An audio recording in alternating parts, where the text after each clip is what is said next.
سەربازی ونی ئەم جارە باس لە چیرۆکی کۆمەڵێک پیاوی خۆبەخش دەکات کە لە پێناو خۆشەویستی و خزمەتکردن بە نیشتیمان گوێ بە زەحمەتی نادەن. ئەو زەحمەتیەش لە چیرۆکی کۆمەڵێک پیاوی بە تەمەنی ژینگە دۆستەوە دەردەکەوێت. ئەوان باخەوان و دۆستی ژینگەن. لە پێناو مانەوەی ژینگێکی سەلامەت و سەوزایی هەموو کارێک ئەنجام دەدەن. ئەو کارەیان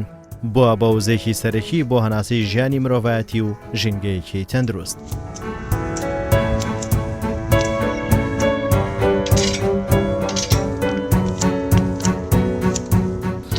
ئەو اختیارانەی کە لە کنەمە لە پارک ئیش دەکەن زۆر دەسۆزی ئیش و کاری خۆیان بووینە لە سەعات 8ەوە کاریان دەکرد هەتا سەعات 6 ئەو کاتەی کە لە 2001 ئەو وەختی قۆناغی یەکەم ئی پارک چەند حەدیقەیەک هەبوو بە مەرحەلە ئەوەل جار دەست بە داریان چاند دوای تەسمیمی حەدیقە و جۆگە و تەسمیمی گوڵچاندن و فریز و ئەفشانەیاندانا. ئەو کرێکارە اختیارانەی کنەخۆمان لە ساعت 8 داهاتن هەتا 6 ئێوارە ئیشیان دەکرد ساعت و نیوەتیش نیورانە ئیسراحەتیان بوو لە پاش ئەو ساعت و نیوەک ئیشیان دەکرد هەتا ساعت 6. لە بەرەبیانی زووە و پیاوانە وەک باخەوان بە هەرەوەزی دەست بەکارەکان دەکەن. ئەو شوێنەی کە ئەو کرێکارانە ژیانی خۆیان بۆ تەرخان کردو و خزمەتی دەکەن بووە بە مەنزەڵگا و تێکەڵ بە ڕۆحیان بووە. ئیشی تەقلیمکردن دوو نەوەمان هەیە. تەقلیمکردن مەقەسی گەورەی هەیە و مەقەسی گچکە هەیە. مەقەسی گچکە لۆ ناو ئەو ئەشرەفیەکان تەقلیم دەکرێت کە لۆ بەهارێ مانجی سێ پێشی مانجی سێ تەقلیم دەکرێت لە پازەی دوو تەقلیم دەکرێت لۆی لۆ مانجی چار و گوڵوی جوان بدرێ و ناوپارک بۆ نوشتین ژینگەی خۆشبی. مەقەسی گەورەی کە لۆ تەقلیمی دار و درخت و جوانی ناو پارکەکەیە دارەکانە دە دۆنیایە موتکەکانە.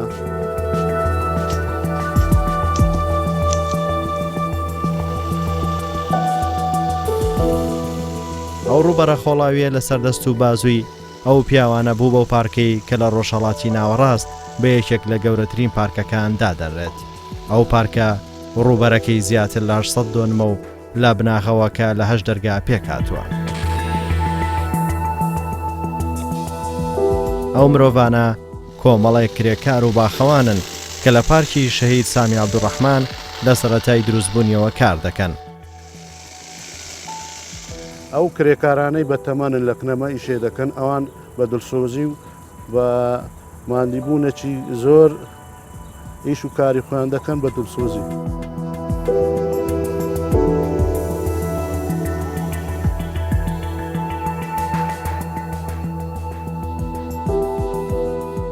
شوێنی ئەو پارکە لە ڕابردوو گەورەترین سەربازگەی حکومەتی بەعز بوو کە ئێستا گۆڕاوە بۆ گەورەترین پارک و باخچە لە سەردەستی ئەو کرێکارە ماندوونە ناسانە کە 24 کاتژمێر خزمەتی دەکەن. ئەوەی مەچینەی بەنزینیشمان هەیە لە دۆ غاباتەکەی کە دەچی دەوروبەری دارەکان چکو مەچینەی گەورە لێ ناخەوێتێ ئەو داروبارانە دەوروبەری ئەوە بکە بە بەنزینی مەچینەی بەنزینمان هەیە دەچی دەوروبەری دارەکان جوانکاری دەکە ئەو فریزەی دەبڕێت.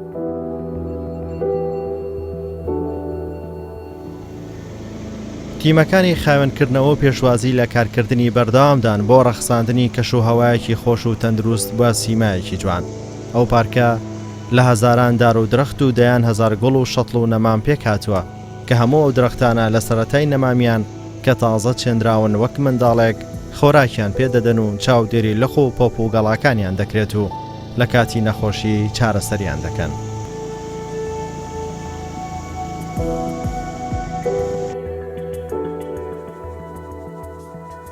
تیژی ڕۆژیش لە کرێکار دەدا فەقیرە زۆر ماندی دەبی عەرەقە و شتی دێتە خوارێ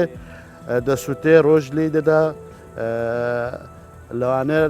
تیشکی ڕۆژ تەئسیری لەو اختیارە بکەوی نەخۆشکەوی زەختی دێتە خوارێ لەبەر ئەوەی کە تیشکی ڕۆژ زۆر بەقوەتە زەختەکەی دێتە خوارێ بەقوەتە ئەو تااقەتەی هۆزی نامینێت چکە معدە لەبەر ڕۆژ و هەتاوە.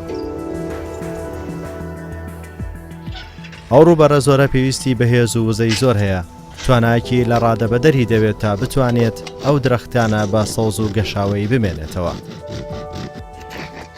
مەترسی هەیە مەسەرەن کە بە قادرمە دەچیت واشنتۆن دەبری ئەندارێک دەبری دەبین لە یەکرا ئاگا لێ نییە دارێک دەشتێ پێت دەکەوی ئەگەر دڕک هەیە دار هەیە دڕکت درێژە بە چاوی دەکەوی بە دەستی دەکەوی دەشک بدلە لە دەستی ڕادەچی ئاگای لێ نییە پاراستنی قەد و باڵای ئەو درەختانە لە ئەستۆی ئەو باخەوانانەیە.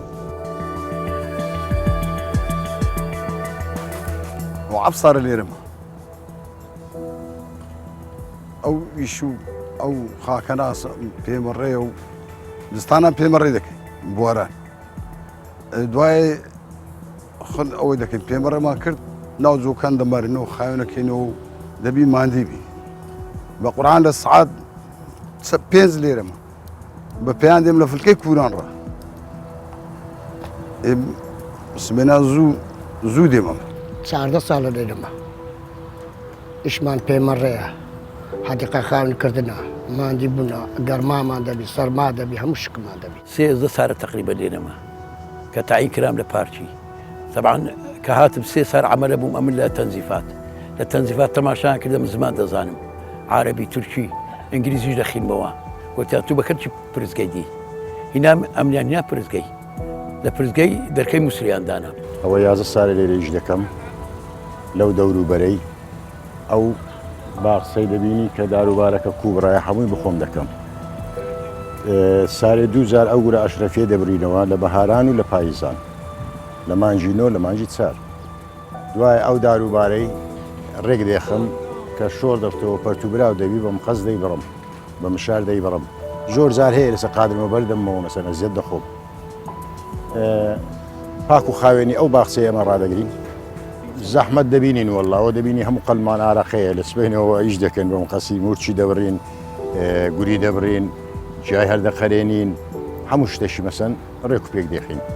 دارێک مەسەن دەبینی شۆڕ بووی تۆ شکایە باش نییە دەچین لۆ جوانی دەیبڕینەوە ڕێکی دێخین بەرێ ماندی بوونمان زۆرە کە دەینە سەر ئیشێ لە سعات 8ەوە مەدەست بە ئیشێ دەکەین هەتا 11:30 دادەنیشتین سعاتێک ساعت و نوێگی سرعات دەکەین دوای هەر دەستینەوە ئیش خۆمان دەکەین ئیشم ئەوەیە داری دەبڕینەوە مەچینێ لێ دەدەین ئاودانێ دەکەین دۆگەی خاوێن دەکەینەوە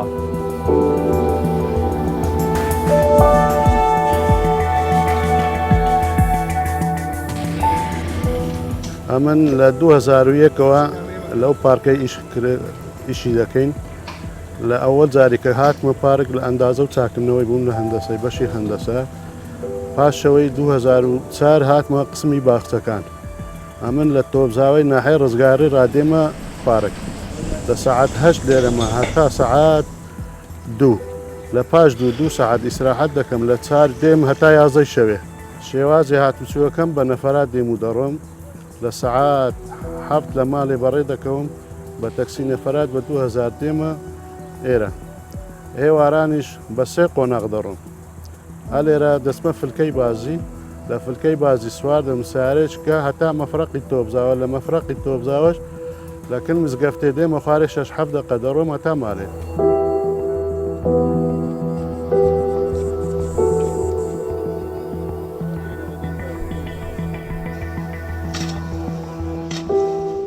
ئامانجەکەم ئەوەیە کە ئەو ئابدانەی دەکەین کە ئێواران بەخۆم دێم لە منتیقەی من دوو بیری هەیە لەگە حەوز بەرنامە دانرایە لۆمان مەسەلەن من حەوزی سالممان هەیە هەفتەی 2 ڕۆژم هەیە لەوێ ئابدان دەکەین ئەلێرەش بیرمان هەیە هەفتەی 2 ڕۆژ لۆ مەکتەبەیە هەفتەی 2 ڕۆژش لۆ مەوقعی خۆمان ئابدان دەکەین کە بە ئابدانی شەوێ لە زۆر باشترە لە ڕۆژێک کە ئەو داروختەختە تەعویزی 2-3 ڕۆژی ئەوەی دەکە ئابدانی بەڕۆژ لێرە کاری بژاردن لە بەرگەرمایەکی بەچین دەکرێت ئەو کارەش وزە و هێزی زۆری پێویستە سەرچاوی ئەو هێزش لەو پیاوە بەتەمەنانە خۆشەویستیانە بۆ خاک و داروبەردەکەی ئەو بژار و چێلانی ناو خەتەکان کرێکارەکان دەینین بە خاکەناس ئەوەل جاری جۆگەکەی بە جوانکاری چا دەکا دوای سەرپشتەکانی خاکەناس شتی لێت دەم بژارەکەی ناهێنن لۆی ئاو لۆ هەموو لایەکی بستە خوارێ جێ نەبتە گۆماو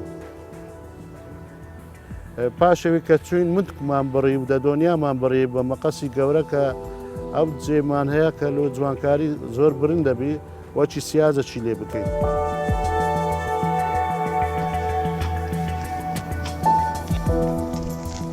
ئەو پارکە بە شێوەی کردداری لە ساڵی 2000 دەستکرا بە دروستکردنی.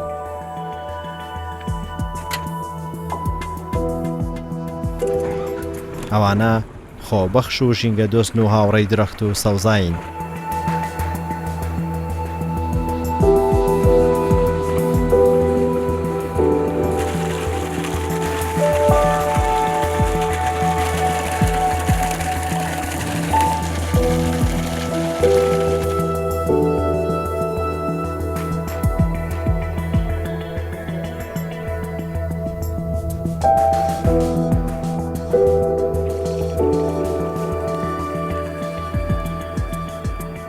تەنکەرمان هەیە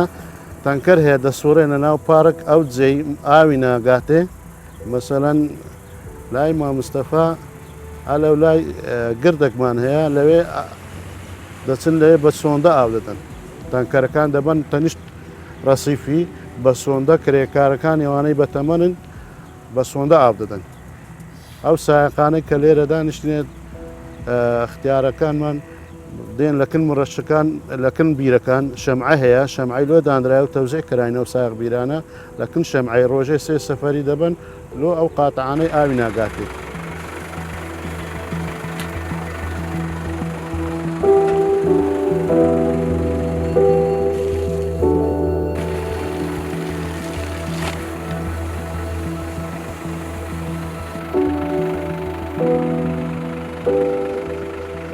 ئەم دەستانە توێنێتی ئەم گەڵاو درەختانە دەشتێن و زیان پێدەبەخشن تا گەشە بکەن.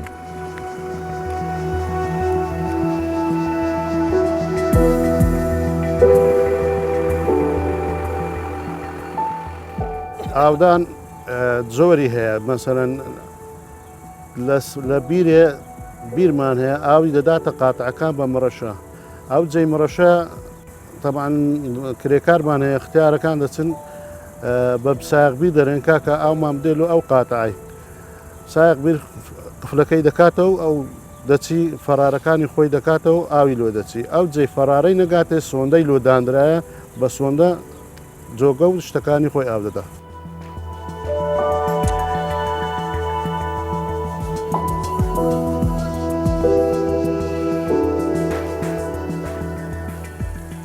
هەموو ئەو کارانی دەیکەن بۆ ژیانەوەی ئەو درەختانەیە کە لاواز دەبن یان گەشەکردنی زیاتریە و چیمەن و گوڵ و گوڵزارانەیە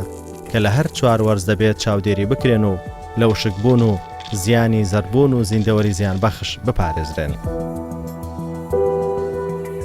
ئەو کارمەندە ماندوونە ناسانەی کە هەمیشە ئەرک و کارێکی زۆریان کێشاوە لەو پارکە لە سەرەتای دامەزراننیەوە کە لە ساڵی 2000 بەردی بناغی دانرا بۆ 14 سێ 2023 بەڕووی گەشتیاراندا کرایەوە ئەوانە لەو کاتەوە بڵێن تەمەنی مرۆڤێکی هەرش و بە ساڵات چوون ئەو کاتە گەنج بوون بڵێم ئەوانە ئێستا ئەوانە بوونەتە تەمەنێکیان تێپەڕاندووە لەو پارکەدا کە توانیوانە خزمەتێکی بێوێنە و بێشمار بەو پارکە بکەن بە نەتیجەکەشی ئەوەیە کەوا لە گۆڕانکاری کەش و هەوا ڕۆڵێکی باشی دەبێت ئەو خزمەتە بۆ نمونە ئەگەر هەر بە تەعادادێک وەرگرین لە ڕەشەواندا دەرپلەی گەرما لەناو ئەو پارکە زیاتر لە 6 تا 7 دەرەجە فەرقی هەیە بە میحراری سریزی لە ناوەوەی پارک بۆ دەرەوەی پارک و بە ڕۆژی 4 تا 5 دەرەجە فەرقی هەیە کە ئەوە پلەیەکی دڵخۆشکەرە ئەوانە لە سەرەتای دروستکردنی پارکەوە لە بەردی بناغەوە ئەرک و کاریان کێشاوە ماندووبوونە کەشیان بەزایە نەچووە ئەو دەرەنجامی بە بەرهێمێنانی 250,000 دار لە خۆی دەبینێتەوە سەرەزای ئەو هەموو خزمەت گوزاریانەی تر کە بە گەشتیاران پێشکەش دەکرێت.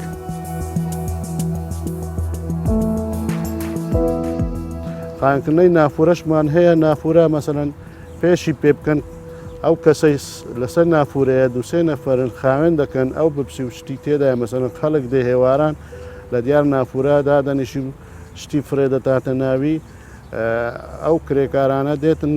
خاوێنی دەکەن کە خاوێنیان کرد ئەوجا ئیشی پێ دەکەن ئاوی تێ دەکرێت ئەوجا ئیشی پێ دەکەن.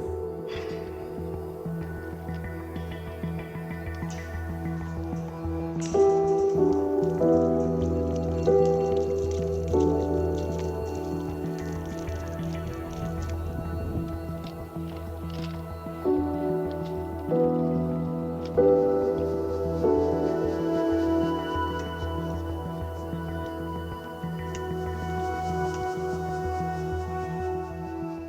بحیرەی کە بەلەممان هەیە مەسەڵەن خاوێن بکرێتن ڕۆژانە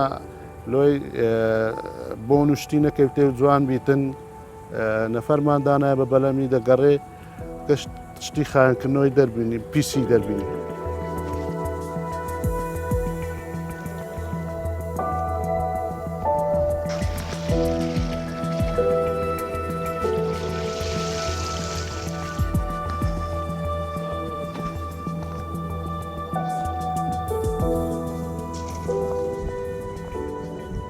هەرێک لەو کارانە بە پێی وەرزەکان و گۆڕانی کەشوهەوا گۆڕانی بەسەردا دێت. ئەو گۆڕانکاریە زۆر جار ئەو باخەوان و کرێکارانە ماندووتر دەکات و ئەرکیان زیاتر دەکات.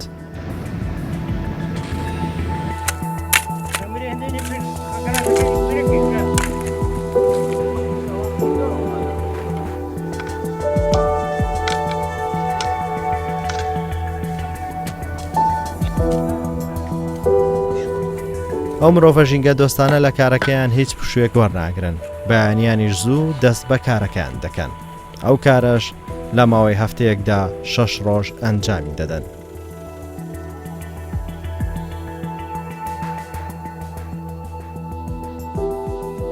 بە هیچ جۆرێکدا نەبڕاون و نەوەستاون لە خزمەتکردن بەو باخچانە، بەتایبەت لە کاتی قەیرانی دارایی و خراپی بارودۆخی سیاسی یان هەر قەیرانێک ڕووی لە هەرێمی کوردستان کردبێت.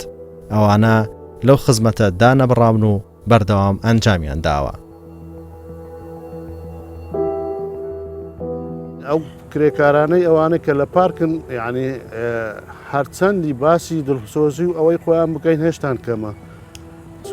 ئەوانە کە دێن لە ساعت 8ەوە هەتا ساعت 11:30 و 12 بە دڵسۆزی ئیشی خۆیان دەکەن لۆ ئەو دەوروبار و دەوروبەری داری درختەکان و فریز و دەوروبەری گوڵدانەکان و لە دەوری بەری دەدۆنیا و شتەکان ئیشێ دەکەن زۆر پەیوەماندینە و زۆر بە دڵسۆزانش ئیشێ دەکەن ئەو عارەقەی کە لە هەموو قەلبیان دێتە خوارێ کەوای لێ دەکا تووشی نەخۆشی بن لەبەر ئەو ڕۆژە بە قوتە کە لیان دەدا خاستن هاوینان.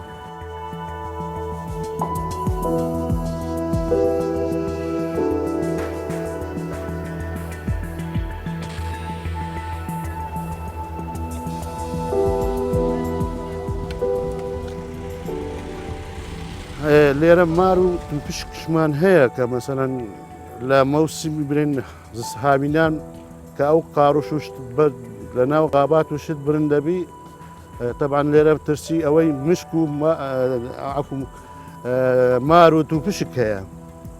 دەبی ئەو کرێکارە ئاگای لە خۆی نیە مار پێوە دەدا و پشک پێوێدا ئەلێرە کە موکڕیمان لەبەر خەرکەکەی کە هێواران دێن پیسوت پەشماوەیوان زۆر لۆمان دەمینێتەوە هەرچەندە ستافی خەدەماتمان هەیە خاوێن دەکەن بەس پێران ناگەن.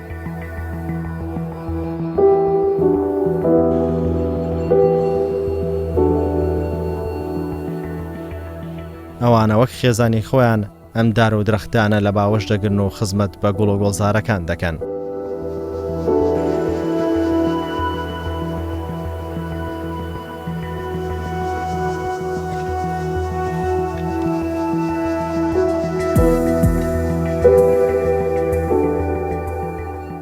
ئەو بەڕێزانە کەوا وەک سەربازێکی ون لەو پارکەدا کار دەکەن وەکو عەزمانکردن لە بەردی بناوەوە کار دەکەن وەکو چۆن مرۆڤێک دار تعبیری دەکرێت بە مرۆڤ کەس شتێکی زیندووە کائینێکی زیندووە دار هەنان سەدەدا خۆراک دەخوا بۆیە وەکو منداڵێک چۆن پەروەردە دەکەی دەتوانی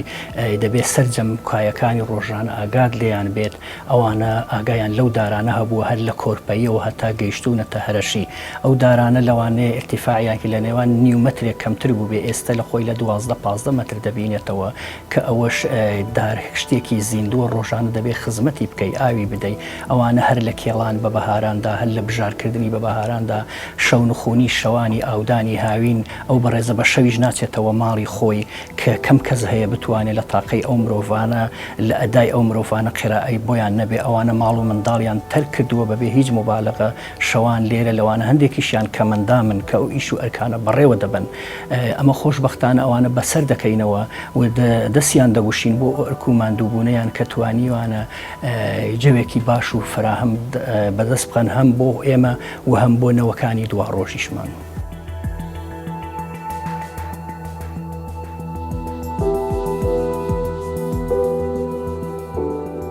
وەختی ئالێرە بووین ئەو پارکە هەمووی خاک بوو، بەس دەوروبەری سیاجوشتی هەبوو،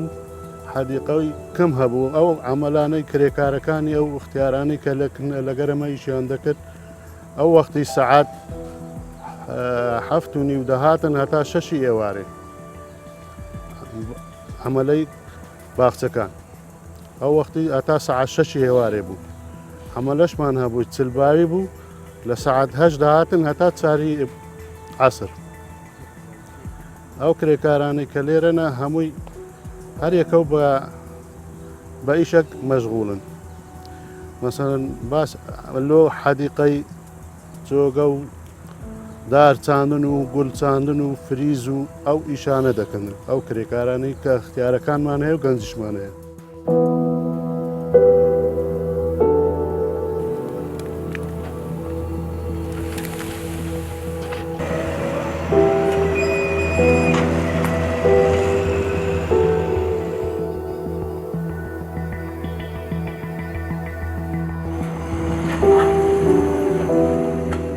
یەکسەی 2009 هاتیمە ناوپارچ ساقی تەنکەرینە هەتا ئێستاوە 10 ساڵە لێرەینە. ئیشەکەشمان دیارە قاتە هەیە تەلەفۆن دەکا ئاو بێ دەبین چێن دەرەوەبی لۆیان دەچین.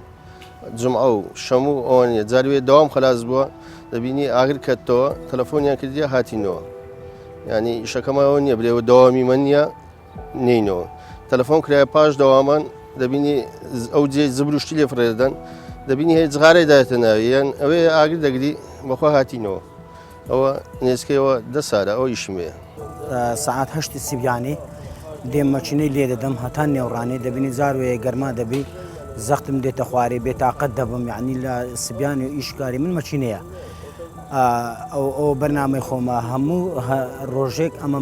مەچینەی لەو دیقاندەم ئەو دیقانە خاوێن و باوێن دەکەم. لە دوای دەبێتە سعات 11 دەچمنانی دەخۆم دیسان دێمەوە دەست بە مەچینی دەکەمەوە هەتا سعات 2.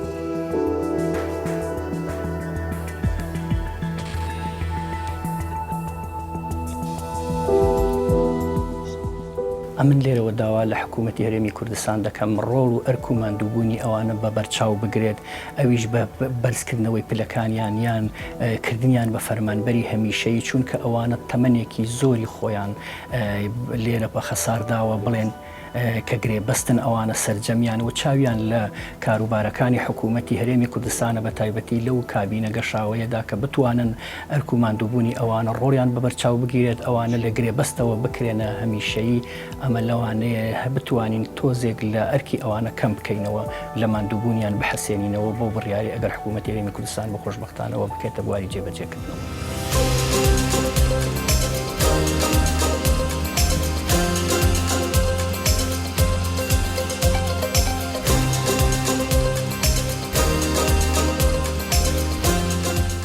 ئەمە دیاری سەربازی وونە کە لەلایەن کەناڵی کوردستان 24 پێشکەش بەو سەربازە وونانە دەکرێت کە ساڵانێکی زۆرە خزمەتیان بە ژینگەی ئەو پارکە کردووە. زۆر سوپاسی کەناڵەکەتان دەکەم. ئەمنیش ئەو دیارە خنجیلانەیە کەوا تعبیر لە ئەرک و ماندووبوونی ئەو بەڕێزانە دەکات دەبەخشمە یەکێک لەو کارمەندە دڵسۆزانەی کەوا ئەرکی گشتگیری کێشاوە کە سوپاسیان دەکەم کاگە ئیدریسە بە ناوی هەمویانەوە ئەو دیارە پێشکەشی جەنابیان دەکەم. زۆر سوپاستان دەکەم.